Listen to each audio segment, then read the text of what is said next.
Khadijata a perdu son mari dans les violences en Centrafrique.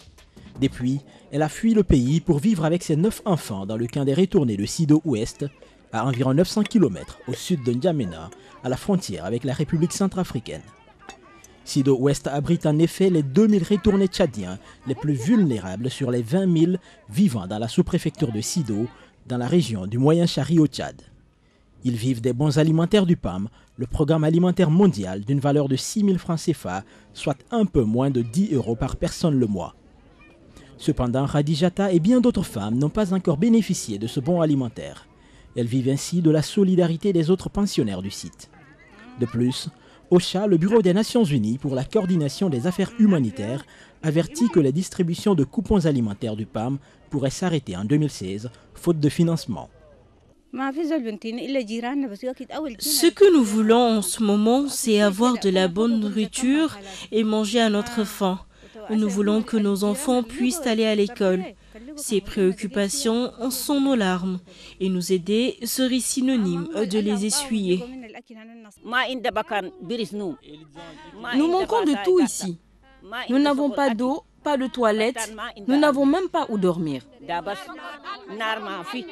Le pays est affecté en effet par des mouvements de population dus aux conflits armés dans les pays voisins, le Soudan, la Centrafrique et le nord du Nigeria, mais aussi par des inondations, des troubles socio-économiques, la sécheresse et des crises alimentaires. Ces phénomènes affectent directement près de 4 millions de personnes, parmi lesquelles plus de 2 millions ont besoin d'une assistance humanitaire, selon l'UNFPA, le Fonds des Nations Unies pour la population. Dans la région du Moyen-Chari, vivent 38 000 des 130 000 retournés tchadiens ayant fui les violences en République centrafricaine en décembre 2013. 2 ans après leur arrivée, leurs conditions de vie restent toujours précaires malgré les efforts de la communauté humanitaire et de l'État tchadien. Beaucoup parmi nous sont des citadins, mais aujourd'hui, vous voyez là où on est en ce moment, sous un bâche. Alors, même le peu qu'on trouve grâce au PAM qui nous aide, mais le PAM qui nous aide avec quoi, vous savez? Avec un reçu. Tu vas avec ce reçu-là, on te donne de vivre aux valeurs de 6 000. Valeur de 6 000, cela veut dire c'est 200 francs par jour par personne. Donc vraiment, avec ces 200 francs, on ne peut pas vivre. C'est très difficile. Chaque matin, ils viennent au bureau, me disent on n'a pas mangé, on n'a pas ceci, cela. Avec les vulnérables, il faut s'y attendre. Et ils n'ont pas de revenus.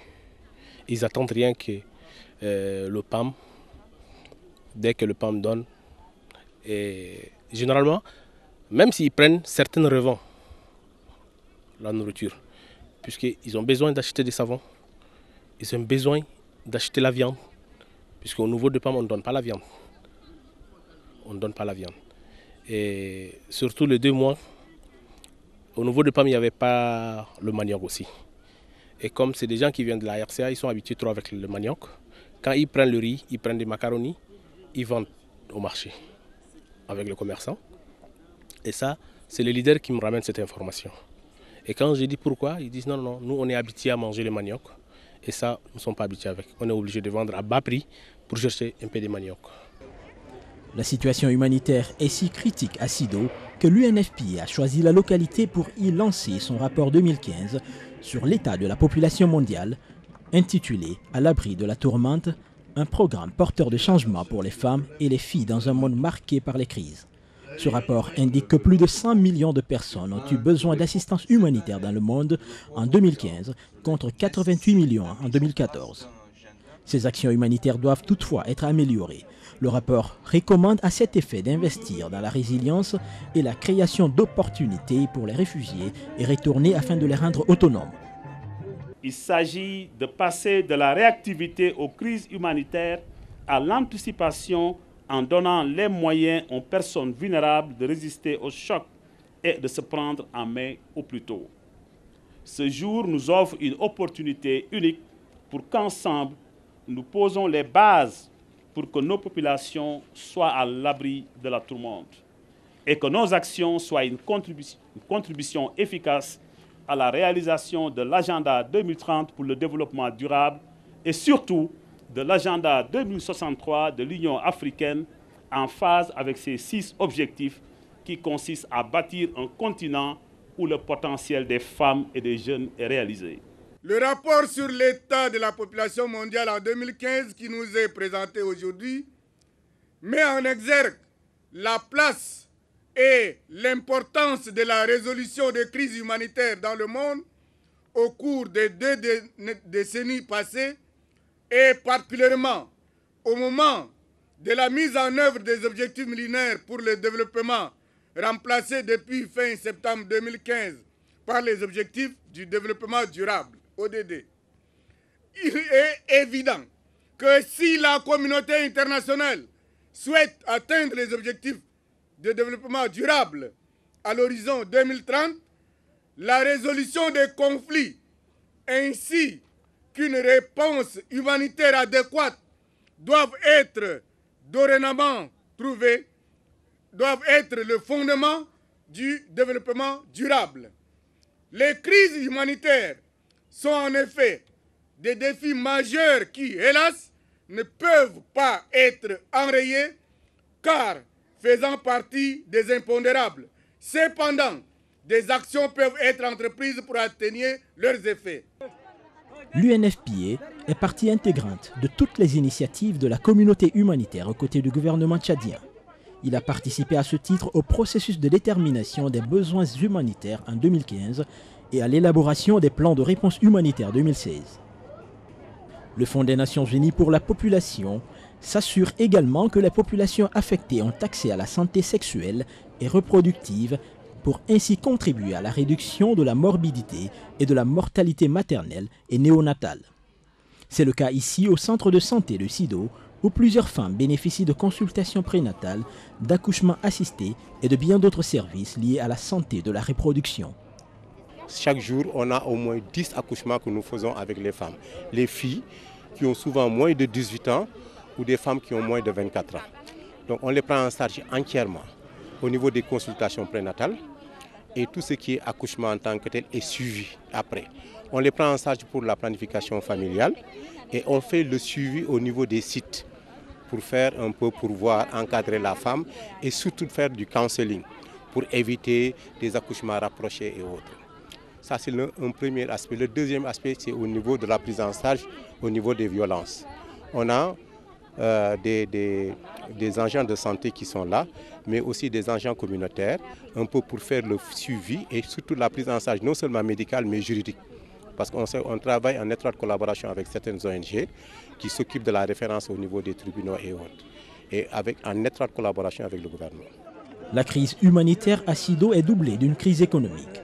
La localité était en effet le principal point des échanges commerciaux entre le Tchad et la Centrafrique.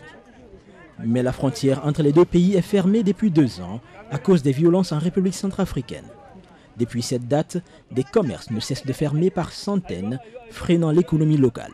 On est en train de gérer une situation très difficile, une situation qui est en train de causer beaucoup de problèmes, beaucoup de situations économiques et qui est en train de créer des situations, c'est-à-dire qui est en train de pousser la jeunesse vers la drogue, vers du n'importe quoi. Et là, grâce aussi à l'appui des ONG locales, internationales, on arrive à le gérer, à leur faire comprendre qu'ils doivent patienter, qu'un jour ou l'autre, ces choses-là vont prendre fin, ils vont rentrer chez eux et tout ça. Moi, quand j'étais venu ici, dans ma sous-préfecture, il y avait 863 boutiques. Maintenant, je me retrouve avec 321 boutiques. Ce qui veut dire que la frontière est fermée et il a un impact sur l'économie du Tchad. C'est cette localité qui ravitaille le Sido. Il y a ce Sido-Tchad et Sido-Centrafrique. Et beaucoup de marchandises passent à partir de là vers la Centrafrique. De la Centrafrique, on envoie les bois vers le Tchad. Et tout ça, c'est bloqué. Et les gens sont en difficulté maintenant. Et on a peur que ces commerçants vont tous tomber en faillite. Et qu'est-ce que ça va nous donner après ? Le Tchad et la communauté humanitaire œuvrent à la réintégration des milliers de retournés vivant dans le pays. Un plan de réponse global est déjà validé et devrait être lancé en début 2016. Ce plan reconnaît que leur arrivée au Tchad devrait être considérée non pas comme un fardeau, mais plutôt comme une opportunité. Il vise ainsi à créer des conditions de leur réintégration socio-économique, mais aussi leur possible retour en RCA lorsque la situation sécuritaire le permettra. On attend le lancement probablement en début d'année, fin d'année ou peut-être début 2016, dans lequel on pourra conjointement, la communauté humanitaire, la communauté de développement, les Nations Unies dans leur ensemble, avec le gouvernement, envisager quelles sont les activités prioritaires en termes de réponse aux besoins les plus essentiels de ces communautés. La communauté internationale, la communauté humanitaire ne pourra pas répondre à tous les besoins de ces communautés-là. C'est pour ça qu'on travaille avec le gouvernement. Tout comme on a accompagné le gouvernement sur les 2 dernières années, on doit à nouveau continuer à réfléchir ensemble sur la définition de ces besoins essentiels, les secteurs prioritaires et la réponse qu'on peut apporter. Et le plaidoyer qu'on doit faire auprès des partenaires internationaux et des bailleurs et des partenaires techniques et financiers. La demande d'assistance humanitaire ne cesse de croître alors que le déficit de financement atteint des niveaux records. En 2014, par exemple, l'ONU a demandé un montant de 19,5 milliards de dollars pour répondre aux crises. Ce besoin de financement a enregistré cependant un déficit de 7,5 milliards de dollars. En outre, la région Afrique de l'Ouest et du Centre est touchée depuis 2013 par le virus Ebola, forçant les gouvernements à investir leurs ressources dans la réponse immédiate à cette épidémie. À chaque fois qu'un dollar est investi, 60 cents vont à la réponse, 35 va un peu à la reconstruction et nous avons pratiquement que 5 cents pour les actions de prévention. Je pense que c'est vraiment toute la problématique de la nécessité d'investir dans la résilience qui fait en sorte que les populations peuvent faire face au choc, mais également peuvent se relever très rapidement en cas de crise. Et je crois que la question des jeunes dans le bassin du lac Tchad est un bon exemple. Si nous ne faisons pas attention, nous risquons d'avoir un peu une crise extraordinaire qui va toucher toute l'Afrique. Et c'est pourquoi il faut donc accompagner la réponse aux crises actuelles avec des mesures de prévention assez drastiques. Et je crois que c'est tout un peu la problématique du travail que nous faisons dans le domaine de la résilience. Ces dernières années, plus de 2 tiers des projets visant à protéger la santé et les droits sexuels et reproductifs des adolescents en situation d'urgence n'ont obtenu aucun financement. Le Fonds des Nations Unies pour la population renseigne pourtant que c'est dans les situations d'urgence qu'environ 3/5 des décès maternels surviennent. D'où l'appel de l'UNFPA à avoir un regard critique sur l'aide humanitaire car d'importants défis restent à relever, notamment en termes de financement.